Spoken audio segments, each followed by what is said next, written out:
Keluarga Allah yang dikasihi Tuhan, selamat malam. Kami menyapa keluarga Allah yang saat ini sudah berada di rumah yang selalu menantikan program kebaktian keluarga untuk beribadah bersama. Kami juga menyapa keluarga Allah yang baru pertama boleh dapat beribadah bersama. Walau kita tidak saling menatap, tapi hati kita saling terpaut sebagai keluarga Allah yang merindukan, bernyanyi memuliakan Allah atas segala kebaikan dan kasih-Nya bagi kita, bahkan bagi seluruh ciptaan. Kita pun merindukan merenungkan firman-Nya yang menjadi pandu untuk kehidupan kita. Marilah kita memuji, menyembah Tuhan. Nyanyikan Tuhanmu. Haleluya.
Mari kita berdoa.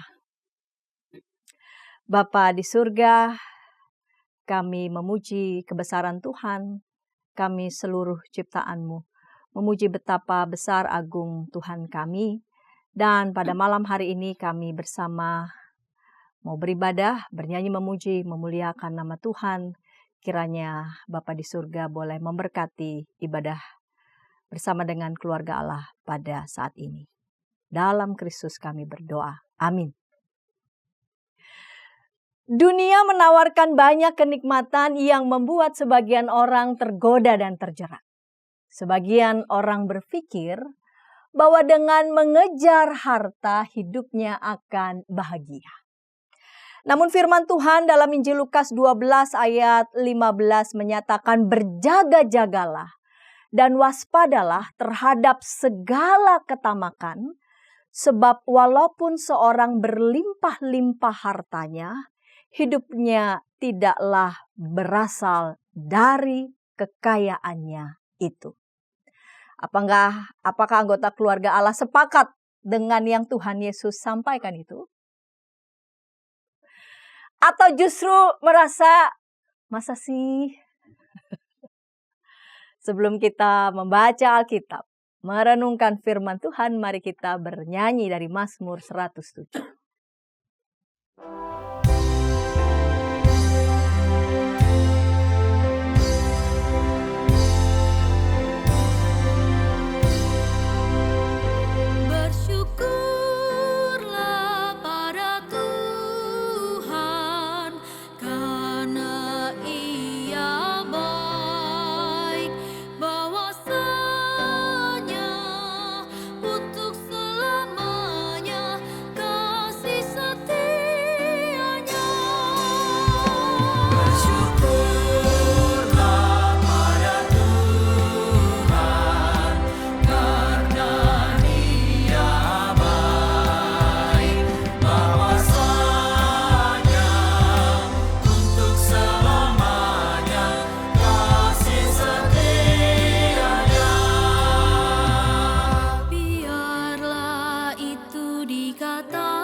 Dan dengan firman-Nya pada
karena kasih setianya, karena karya-karyanya yang ajaib atas anak manusia. Biarlah mereka meninggikan Dia dalam jemaat umat itu, dan memuji-muji dan memuji Dia dalam sidang para tua-tua. Bersyukurlah pada Tuhan, karena Dia baik, bahwasanya untuk selamanya kasih setianya.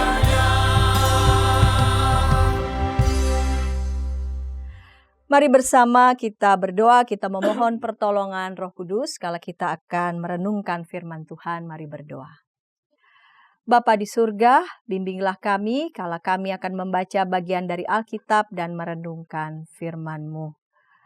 Berikanlah hikmat bagi hamba-Mu yang akan menyampaikannya, dan bagi kami semua yang sungguh boleh mendengarkannya, termasuk hamba-Mu pada saat ini. Agar kiranya firman-Mu ini boleh sungguh-sungguh kami dengarkan dan sungguh-sungguh boleh merasuk dalam kehidupan kami dan menjadi pandu terang bagi jalan hidup kami. Berfirmanlah karena kami sedia mendengarkan, di dalam Yesus Kristus firman yang hidup kami berdoa. Amin. Injil Lukas pasal 12 ayat 13 sampai 21. Injil Lukas pasal 12 ayat 13 sampai 21. Perikop ini diberi judul orang kaya yang bodoh. Seorang dari orang banyak itu berkata kepada Yesus, "Guru, katakanlah kepada saudaraku supaya ia berbagi warisan dengan aku." Namun Yesus berkata kepadanya, "Saudara, siapakah yang telah mengangkat aku menjadi hakim atau penengah atas kamu?" Katanya lagi kepada mereka, "Berjaga-jagalah dan waspadalah terhadap segala ketamakan. Sebab walaupun seorang berlimpah-limpah hartanya, hidupnya tidaklah berasal dari kekayaannya itu." Lalu ia menyampaikan kepada mereka suatu perumpamaan. Ada orang kaya, tanahnya berlimpah-limpah hasilnya. Ia bertanya dalam hatinya, "Apakah yang harus aku perbuat? Sebab aku tidak mempunyai tempat di mana aku dapat menyimpan hasil tanahku." Lalu katanya, "Inilah yang akan aku perbuat. Aku akan merombak lumbung-lumbungku dan aku akan mendirikan yang lebih besar. Dan aku akan menyimpan di dalamnya semua gandum dan harta bendaku. Sesudah itu, aku akan berkata kepada jiwaku, 'Jiwaku, engkau memiliki banyak harta, tertimbun untuk bertahun-tahun lamanya. Beristirahatlah, makanlah, minumlah, dan bersenang-senanglah.' Tetapi Allah berfirman kepadanya, 'Hai engkau orang bodoh, pada malam ini juga jiwamu akan diambil darimu, dan apa yang telah kau sediakan, untuk siapakah itu nanti?' Demikianlah jadinya dengan orang yang mengumpulkan harta bagi dirinya sendiri, tetapi tidak kaya di hadapan Allah." Keluarga Allah yang dikasihi Tuhan, bukan Yesus namanya jika tidak menggunakan banyak kesempatan sebagai momentum baginya untuk mengajar. Pengajarannya itu selalu relevan, selalu tepat, membidik, dan kekal sepanjang zaman. Dikisahkan dalam perumpamaan yang tadi kita baca, ada seorang dari orang banyak yang konteksnya pada saat itu sedang mengajar, ada di pasal 12. Mengajar tentang beberapa hal pengajaran. Lalu kemudian salah seorang ini di antara pendengar meminta kepada Yesus agar kiranya mengatakan kepada saudaranya untuk berbagi warisan dengannya. Konteksnya sedang mengajar. Tapi orang yang bertanya ini tidak bertanya sesuai dengan topik. Sesuai dengan topik yang Yesus sedang sampaikan. Tetapi justru meminta kepada Yesus agar kiranya menasehati saudaranya untuk berbagi warisan. Mungkin karena Yesus itu guru yang disegani, dihormati, tahu Taurat, harapannya bahwa saudaranya bisa mengerti. Kita kadang-kadang juga gitu ya. Kita pingin sesuatu, terus kita ngomong rasanya bakal keblok nih, terus kita cari cara gimana caranya supaya ada orang yang lebih tinggi dari kita gitu ya. Lalu kemudian kira-kira orang ini bisa menolong kita untuk dapat menyampaikannya. Bagi orang Yahudi, seluruh hidup itu diatur oleh ketentuan hukum Taurat, termasuk perkara soal warisan. Ya. Warisan itu utamanya diberikan haknya adalah pada laki-laki, tertulis dalam Ulangan 21 ayat 15 sampai 17. Dan anak sulung. Namun dalam kasus tertentu bisa saja perempuan turut mendapatkan warisan ketika ayahnya telah meninggal dan tidak mempunyai anak laki-laki. Itu tertulis di Bilangan 27 ayat 8 sampai 11. Kembali pada teks ini, dalam pembagian warisan, rasanya yang sedang mengatakan minta ini supaya Yesus menasihati saudaranya, ini posisinya ini adik tidak dapat bagian kayaknya. Ya, tidak dapat bagian dan minta pada Yesus sebagai yang lebih memahami Taurat dapat membantu untuk menengahinya. Namun sebagaimana yang dicatat dalam Alkitab, Yesus malah bilang begini, siapakah yang telah mengangkat aku menjadi hakim atau penengah atas kamu? Yesus justru mengungkapkan hal yang lain dan menyampaikan hal yang lain dalam bentuk perumpamaan. Mungkin dalam pikirannya pada saat itu, ini kan saya sedang minta tolong supaya Yesus menasihati saudaranya agar berbagi warisan, namun Yesus justru bicara tentang yang lain. Padahal mungkin di benaknya dari tadi yang menguasai dalam pikirannya apa? Ini warisan kira-kira saya dapat bagian apa enggak? Ya, sama kadang-kadang gitu ya. Ya ada orang yang menjelaskan kayak apa, tapi pikiran kita mau udah kemana-mana, enggak in di situ. Ya, mau diomong apapun juga saat itu yang lagi menguasai pikiran kita memang at the moment bukan soal pengajaran, tapi perkara lain yang buat kita tuh lebih penting. Mari kita periksa hal fundamental apa sesungguhnya yang ingin Yesus sampaikan. Apakah Yesus sedang mempermasalahkan tentang uang pada dirinya sendiri? Uang pada dirinya itu benda, netral ya, uang itu. Ya. Pada dirinya itu benda belaka. Ya. Dan lagi pula pertanyaan selanjutnya adalah, siapa kita yang tidak butuh uang? Datang ke sini pakai uang. Ya. Dari mulai bayar tol, bensin, butuh uang. Kebutuhan pokok, macam-macam kita bisa sebutkan.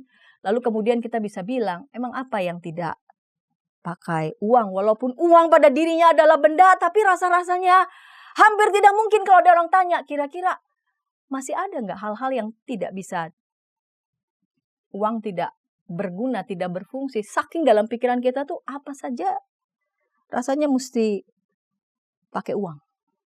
Yesus menjelaskan hal yang jauh lebih fundamental dengan menceritakan perumpamaan tentang orang kaya yang bodoh.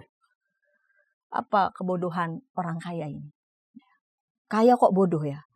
Dalam perumpamaan Yesus sampaikan tidak sedang mempersoalkan uang tentunya. Tidak sedang mempersoalkan pencapaian prestasinya, pencapaian kerja kerasnya. Sehingga hasil materi wajar saja dia dapat karena memang dia bekerja sungguh untuk mencapai itu. Lalu di mana letak kebodohannya?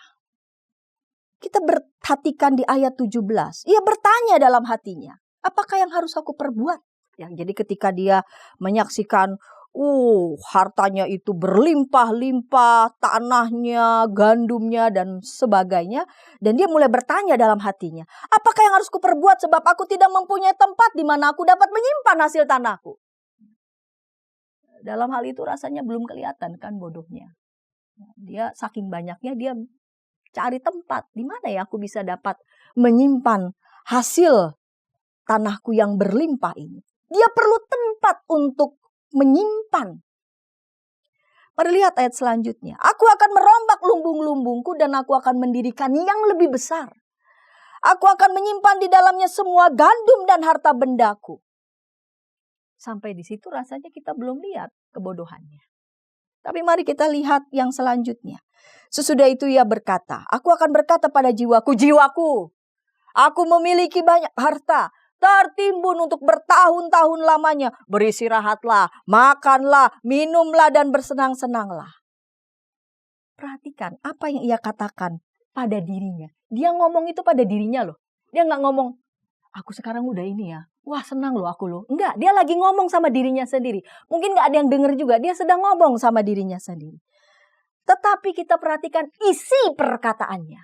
Isi perkataannya begitu egosentris. Tidak ada ruang bagi yang lain. Hanya dirinya, kesenangannya. Tidak ada yang lain. Dan disusul dengan kebodohannya, dia pikir yang dia bayangkan kenikmatan untuk dirinya itu akan terus berlanjut. Lihat selanjutnya Allah malah berfirman, hai engkau orang bodoh, pada malam ini juga jiwamu akan diambil daripadamu. Dan apa yang telah kau sediakan? Untuk siapakah itu nanti? Ada dua kebodohan yang fatal yang dia lakukan. Pertama, dia melekatkan dirinya pada benda. Pada benda, pada thing, pada benda mati. Dia meletakkan keberhargaan dirinya, kebernilaian dirinya pada benda. Dan dia pikir benda itu akan bertahan kekal. Dia lekat pada benda yang menurutnya membawa kenikmatan pada dirinya. Dan ternyata dia tidak sadar itu lenyap. Dia tidak sadar bahwa hidupnya akan lenyap. Dia tidak sadar bahwa jiwanya akan diambil sewaktu-waktu oleh Sang Pemberi kehidupan. Dia tidak menyadari bahwa tidak ada satupun di dunia ini yang kekal. Segala sesuatu itu hanya setarikan nafas saja. Mengenai ini ada contoh sederhana yang pernah saya alami dan mungkin juga keluarga Allah pernah alami. Saya sedang berada di satu tempat yang cukup tinggi dan di tempat itu saya sudah menyiapkan kamera dan menanti matahari terbenam. Jadi udah nunggu-nunggu. Ini di tempat yang agak tinggi di daerah Bandung, Ciwidey sama keluarga. Saya udah siap-siap begitu ya.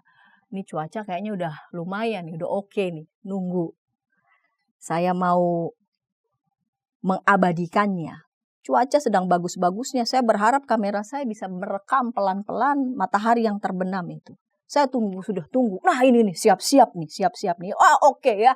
Tapi tiba-tiba ada awan yang bergerak. Saya langsung mengatakan, ya nutup deh. Saya berharap loh, awalnya udah oke. Udah cerah, udah keren, udah bagus lah ini. Tapi tiba-tiba tertutup awan dan sudah berlalu. Bukan sekedar tertutup oleh awan, tapi tiba-tiba pada saat itu juga mendung. Di situ saya berefleksi keluarga Allah. Apa yang saya pikir keindahan yang mau saya nikmati ini ternyata bisa saja langsung lenyap. And that is life. Itulah hidup. Kebodohan orang kaya itu terletak pada kekeliruannya menggantungkan dirinya. Dirinya yang adalah manusia pada kesenangan, pada kenikmatan yang tidak kekal. Ternyata jiwanya diambil daripadanya. Kebodohan yang lain yang dia lakukan ialah ia menginvestasikan. Investasi ini bukan cuma perkara uang.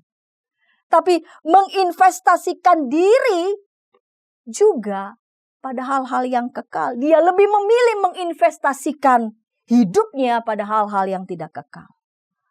Orang kaya yang bodoh ini menaruh rasa berharga, rasa bernilai hidupnya justru pada yang fana. Yesus menyatakan pada ayat 15, hidupnya tidaklah berasal dari kekayaannya. Orang kaya yang bodoh ini tidak sadar bahwa ia telah dikuasai oleh ketamakan keserakahan. Yesus memperingatkan berjaga-jagalah dan waspadalah terhadap segala ketamakan. Segala ketamakan. Semuanya. Sebab walaupun seorang berlimpah-limpah hartanya, hidupnya tidak bergantung dari kekayaannya itu. Yang menjadi soal bukan pada hartanya, bukan pada uang, as a thing, sebagai benda, sebagai materi saja. Yang menjadi persoalan adalah bukan apanya, tapi siapanya. Siapa yang pegang uang itu? Stabil nggak dia? Dapat mengontrol dirinya nggak dia? Ya. Sama kayak pisau lah. Pisau juga kan netral ya. Itu kan benda biasa, netral. Tapi kan kita nggak biarkan kan pisau itu dipegang sama anak-anak. Kenapa?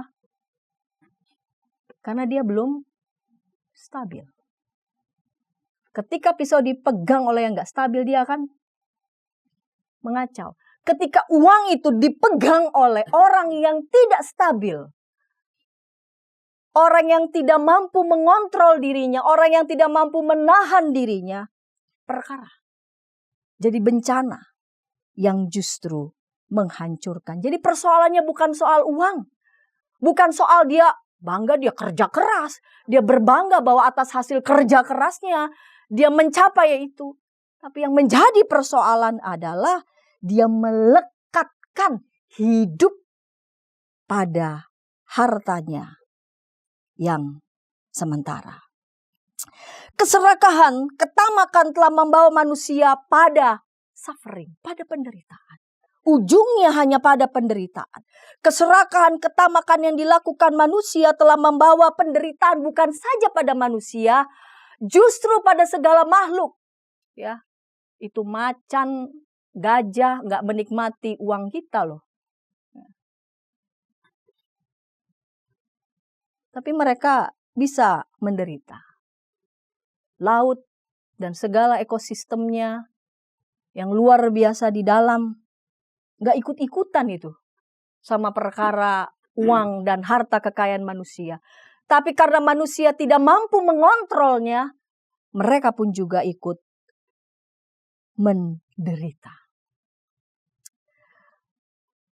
Uang pada dirinya bukanlah menjadi tujuan, tapi uang pada dirinya sebagai instrumen, sebagai sarana, sebagai alat. Yang namanya alat, yang namanya sarana, itu digunakan sejauh mencapai tujuan. Kalau gitu pertanyaannya, tujuan untuk apa? Tujuan mengapa dia bekerja, tujuan mengapa dia bekerja keras, tujuan mengapa ia begini, tujuan mengapa ia begitu. Kembali pada tujuan. Sehingga dengan menetapkan tujuan, dia mengerti tentang tujuan hidupnya, maka seluruh sarana itu dapat dipergunakan secara stabil untuk mencapai tujuan yang sejati. Agar uang dan materi itu dapat digunakan secara tepat demi tujuan yang tidak terpusat pada pemuasan atas kenikmatan. Episode lalu Pendeta Arlianus bicara soal kesenangan, kenikmatan yang tidak habis-habis serinya. Unlimited. Firman Tuhan dalam Kolose 3 ayat 5, karena itu matikanlah dalam dirimu segala sesuatu yang duniawi, yaitu percabulan, kenajisan, hawa nafsu, nafsu jahat, dan disebut di sini keserakahan yang sama dengan penyembahan berhala. Tindakan keserakahan itu disamakan dengan penyembahan berhala. Artinya orang yang serakah menempatkan hartanya itu sebagai ilahnya. Orang kaya yang bodoh itu, yang telah bekerja keras menghasilkan banyak harta, tetapi dia luput untuk menginvestasikan hidup itu sendiri pada nilai yang kekal. Ia tidak menginvestasikan hidupnya pada nilai yang kekal. Yesus mengatakan demikianlah jadinya dengan orang yang mengumpulkan harta bagi dirinya, tetapi tidak kaya di hadapan Allah. Pertanyaan selanjutnya, lalu kemudian apa artinya menjadi kaya di hadapan Allah? Ya. Ngomong-ngomong, keluarga Allah selain kita rajin-rajin ngecek uang di bank, ya. Balance apa enggak, atau investasi kita, pernahkah kita juga cek akun bank kasih kita? Cek akun bank. Sejauh mana pengenalan kita pada kehendak Allah makin bertambah atau justru makin defisit, atau justru makin berkurang. Dengan memandang uang harta sebagai berkat yang diberikan Allah, maka tanyalah apa yang ia kehendaki, apa yang Allah kehendaki dengan uang ini, dengan harta sebagai berkat yang diberikan Allah. Tanyalah apa yang Tuhan kehendaki dengan materi yang Tuhan berikan ini. Menabunglah, keluarga Allah, menabunglah. Bukan berarti dengan uang dan materi kita tidak diperbolehkan juga untuk menikmati makan dan minum. Dalam catatan Injil kita juga saksikan Yesus juga makan, minum. Menikmati makan minum dengan berbagai kalangan bahkan. Bergembira. Terlebih ketika kita mendapati kita sudah kerja keras, kita ingin menikmatinya. Nikmatilah.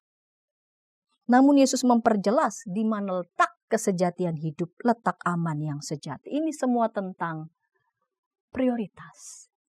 Tentang bagaimana kita menginvestasikan hidup kita. Menginvestasikan berkat. Berarti di dalamnya salah satunya juga materi uang yang telah Tuhan berikan bagi kita. Apakah hidup kita telah selaras pada kehendaknya atau pada pemuasan, pada kenikmatan sesaat yang sering berakibat penderitaan pada diri, penderitaan pada orang lain? Keluarga juga bisa menderita loh. Karena ketamakan, karena keserakan anggota keluarga. Penderitaan bagi tetangga, penderitaan bahkan bagi seluruh ciptaan. Tidak jarang karena keserakahan juga persekutuan bisa pecah. Bisa hancur. Gereja pun juga bisa pecah, bisa hancur karena keserakahan. Nafsu memperebutkan, nafsu mengeksploitasi sumber daya alam. Banyak orang tidak mendapatkan akses pada makan dan minuman yang sehat karena ada segelintir orang yang merebutnya, yang mengeksploitasinya menjadi miliknya sendiri. Hidup kaya di hadapan Allah. Kita belajar untuk berlatih. Berlatihlah. Agar stabil. Agar mampu untuk mengontrol. Untuk mengendalikan. Untuk menahan diri. Dari segala macam nafsu. Ya, bahkan keserakahan itu disamakan juga dengan tindakan penyembahan berhala. Dan mempraktekkan hidup ugahari. Episode sebelumnya Pendeta Arlianus Larosa sudah menjelaskan. Spiritualitas ugahari, hidup ugahari. Bahwa kasih karunia Tuhan itu cukup. Cukup loh. Cukup bahkan untuk semua ciptaan. Jika terjadi ketimpangan, berarti pertanyaannya bukan pada Tuhan. Melainkan pertanyaannya adalah pada kita, manusia. Yang perlu untuk melatih diri. Misi untuk menahan diri. Amin. Saat teduh sejenak untuk kita.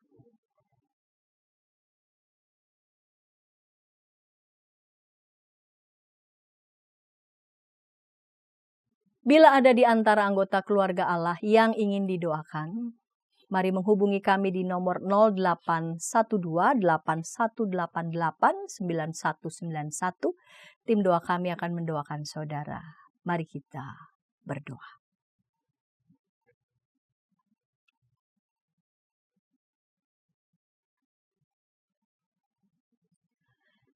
Ya Bapa, kami perlu untuk terus-menerus berlatih. Melatih diri kami untuk tahu rasa cukup. Kami perlu melatih diri kami untuk mengontrol, untuk mengendalikan agar kami stabil. Ketika kami menerima berbagai macam berkat yang Engkau percayakan bagi kami, berangkat dari kesediaan kami bertanya, mencari, dan juga menemukan tujuan. Tujuan hidup kami yang paling hakiki, yang jauh lebih kekal. Sehingga dengan demikian kami dapat mempergunakan berbagai macam sarana, instrumen, berkat, kekayaan, uang, dan lainnya.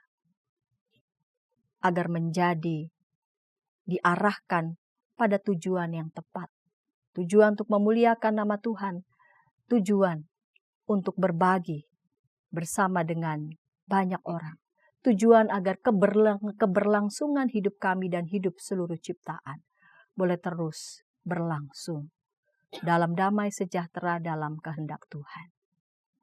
Bapa di surga, kami mau berdoa bagi kami, Yayasan Komunikasi Bersama yang memiliki begitu banyak program. Dengan program itu kami mempunyai kerinduan agar berita Injil itu boleh diperdengarkan bagi banyak orang. dengan berbagai macam berkat yang Tuhan beri, jadikanlah itu semua sebagai sarana bagi kami untuk terus bergiat, agar kiranya apa yang kami kerjakan ini boleh menjadi berkat memuliakan nama Tuhan. Kami mau berdoa kepadamu ya Tuhan untuk setiap anggota keluarga, agar kiranya anggota keluarga dijauhkan dari keserakahan, dari kentamakan. Begitupun juga persekutuan gereja-gereja Tuhan, kiranya dijauhkan dari sikap keserakahan, ketamakan yang akan membawa pada kehancuran.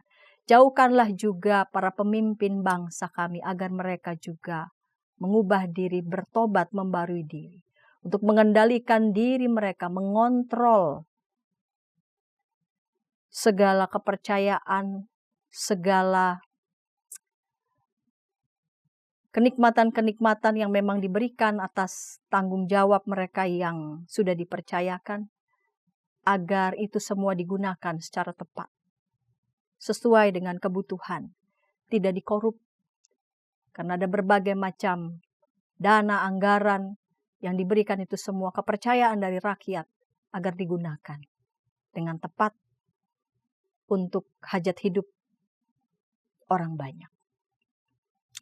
Bapa di surga, tolonglah kami semua agar kiranya misi Ugahari, misi untuk menahan diri, menjadi misi yang terus kami tekuni dalam seluruh kehidupan kami.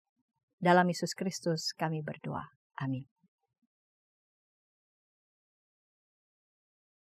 Keluarga Allah, hidup Ugahari bukan berarti hidup berkekurangan, melainkan sebuah sikap berani berkata dan bertindak cukup dengan apa yang kita terima, yaitu berkat yang Tuhan beri, dan menggunakan berkat itu sebagai sarana untuk berbagi kehidupan. Dengan demikian kita menemukan kebahagiaan yang sejati, damai sejahtera yang tidak dapat diberikan oleh uang, oleh harta duniawi. Kita memuji Tuhan. Lama ku enggan mengikut jalan Tuhan.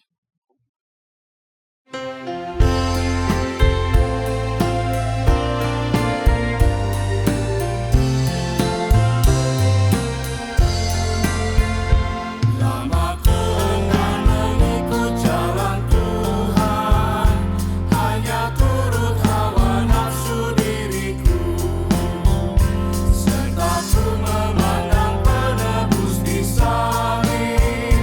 Aku berserah kepada Rajaku.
kita berdiri.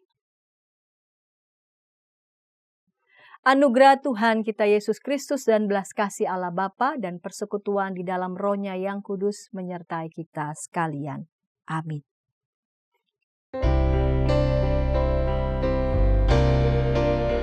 Terima kasih ya Allah Bapa, terima kasih ya Yesus Kristus Tuhan, terima kasih ya Roh Kudus, Allah Trinitas Maha Kudus. Amin.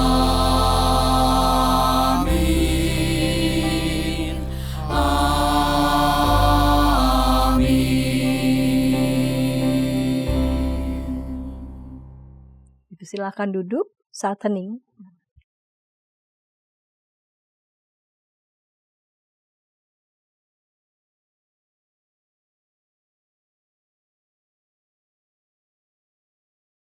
Terima kasih. Jiwa dan